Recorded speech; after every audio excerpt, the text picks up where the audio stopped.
இதயத்தின் உதயம். மனுஷனுடைய அக்கிரமம் பூமியிலே பெருகினது என்றும் அவன் இருதயத்தின் நினைவுகளின் தோற்றமெல்லாம் நித்தமும் பொல்லாததே என்றும் கர்த்தர் கண்டு தாம் பூமியிலே மனுஷனை உண்டாக்கினதற்காக கர்த்தர் மனஸ்தாபப்பட்டார். அது அவர் இருதயத்துக்கு விசனமாயிருந்தது. ஆதியாம் 6:5-6. காலை பொழுதினிலே கண்ட காட்சி இது.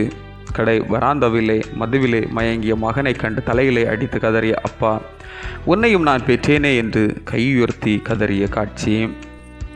ஆதியாகமம் 6:1-8 வரை உள்ள திருமறை பகுதியில் படைப்பாளராம் இறைவனும் இப்படியே இயங்குகின்றார். மனித புதல்வர் புதல்வியர் அல்லது கடவுளின் புதல்வர் புதல்வியர் அவர்தம் மதிப்பீடுகளிலே வெளிப்படுகிறது. நீ யார் என்பதை உன் செயல் உலகிற்கு அறிமுகம் செய்கிறது.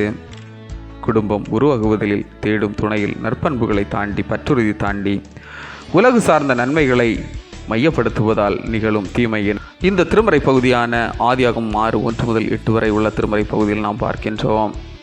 இறைமகவான பெற்றோரால் வரும் இளைய தலைமுறை நிறைமிகு தலைமுறையாக வாய்ப்புகள் பல. பெற்றோரில் ஒருவர் தியான பகுதி சொல்லும் மனித மகவாகிற போது தலைமுறை அழிவின் சக்தியாக வடிவம் பெறுகிறது. உன் பிள்ளை யாராக வேண்டும் என்பது உன் வாழ்வியல் முறை வடிவமைக்கிறது. தலைமுறையினர் அழிவு சக்தியாய் வடிவம் பெற்ற போது படைப்பாளராம் கடவுளின் நெஞ்சினிலே ஏனோ மனிதனை படைத்தேன் என்ற எண்ணம் உதயமானது. அடுத்த தலைமுறைக்கு நாம் கைமாறுவதும் கற்பிப்பதும் என்ன? ஆற்றல் மிகு தலைமுறை உருவாக நாம் இறைமகவாவோம். ஆமேன். இந்த நாள் உங்களுக்கு இனிய நாளாக மலரட்டும்.